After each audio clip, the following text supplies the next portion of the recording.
গড়িমসি করলেও আমাদের তাওহীদি জনতার দাবিকে মেনে নিতে বাধ্য হয়েছে। এই আওয়ামী লীগ গত 17 বছর এমন কোন অন্যায় অপরাধ নাই এই বাংলার মাটিতে করেনি।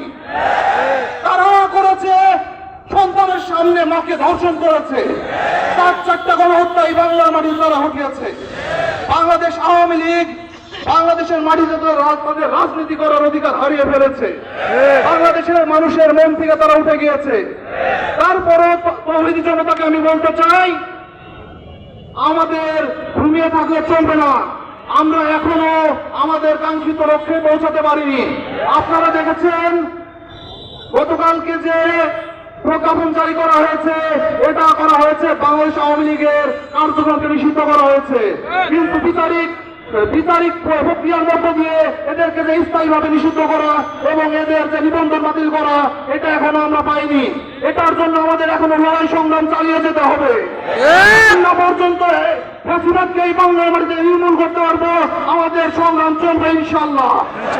আপনাদের সকলকে বলতে চাই, বাংলাদেশ আওয়ামী লীগ এই খুনি লীগ এখন পর্যন্ত তাদের প্রোপাগান্ডা চালিয়ে যাচ্ছে। বাংলাদেশে তারা মেসাকার করার ষড়যন্ত্রে এখনো লিপ্ত। আমাদেরকে সজাগ থাকতে হবে 24 ঘন্টা। কোন মুহূর্তেই এই তাওহীদি জনতাকে ঘুমিয়ে গেলে চলবে না। আপনাদের প্রতি আমার উদাত্ত আহ্বান থাকবে, যতদিন আজকে আপনারা দেখেছেন বাংলাদেশের বড় একটি রাজনৈতিক দলের একজন বড় নেতা বলেছে আওয়ামী লীগকে নিষিদ্ধ করার মতো সবকিছু সমাধান নয়।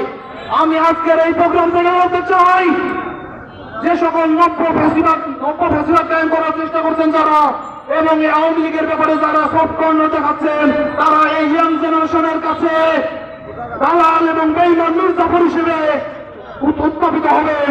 সকলকে সতর্ক করে আমি আজকের বক্তব্য শেষ করছি। ইনকিলাব ইনকিলাব, জনতার ক্ষমতা।